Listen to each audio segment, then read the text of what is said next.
All right, multiplying and dividing decimals. Just like when we added and subtracted decimals, it was pretty much like adding and subtracting normal numbers. We just had to make sure to line up the decimals, and we sort of dropped in the decimal at the end of the problem. Same thing's going to happen here. We're going to multiply these numbers as if they're totally normal numbers with no decimal places. Then at the very end, we'll sort of figure out where to put the decimal place and just drop it into our answer. So let's take a look at how it works. 26 times 0.0 or 0.5.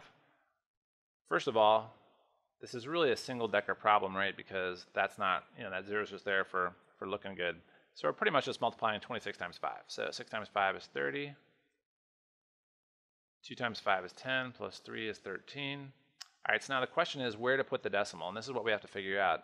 Right now, if you had 130, the decimal is pretty much right there, right?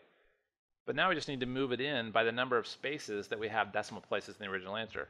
So here's how that works. If we look at the original problem, 26 doesn't have any decimal places, and the 0.5 just has one decimal place. So that means we need to move our decimal 1 inwards, and we get 13.0 or 13.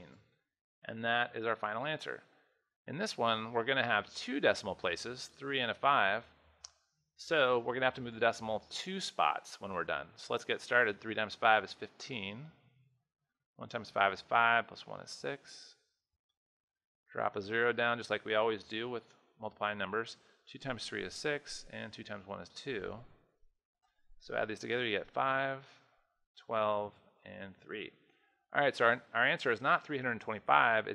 We got to move in 1, 2 decimal places. So the decimal is going to go from here, goes in 2 spots to the left, and 3.25.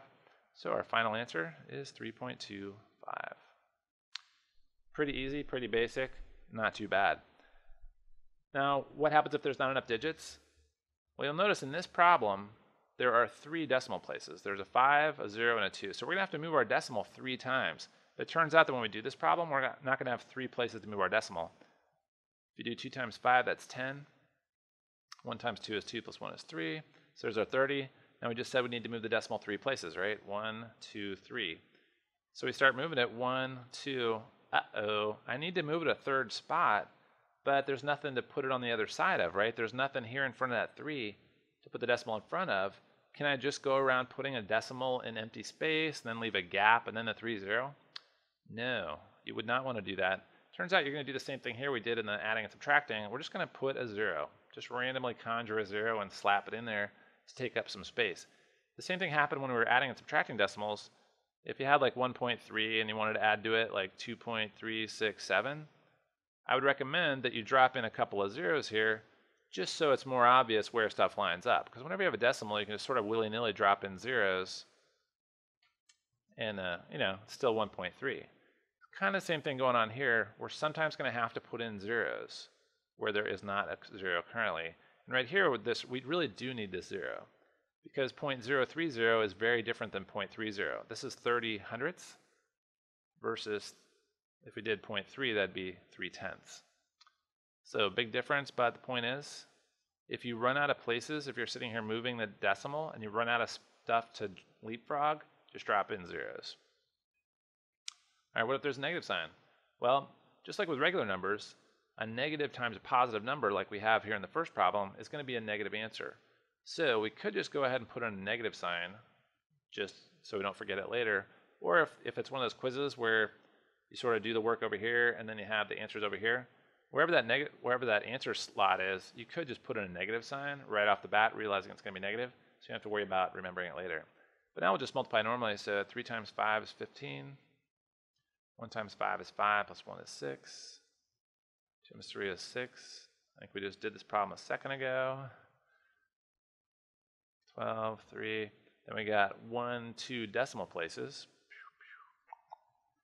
And there you go. And we got a negative sign in front of it because we had the negative. So negative 3.25 is our final answer. Here's another good one. This time we have negative times a negative, which gives you positive, so we don't actually have to worry about negative signs at all. 2 times 6 is 12. 1 times 6 is 6, 7. 3 times 6 is 18.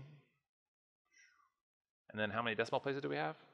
1, 2, 3, 4. Ooh, that's exciting. 1, 2, 3, 4. Being really careful with our leapfrogs to not like mess up and accidentally skip to any numbers, drop in a 0 in front of the decimal, because that's how our teachers like it to look nice. And there you go, 0.1872. All right, good stuff. So that's multiplying decimals. As you can see, it's not too bad. Just count up the number of digits you've got in the original problem and leapfrog that many digits in your answer.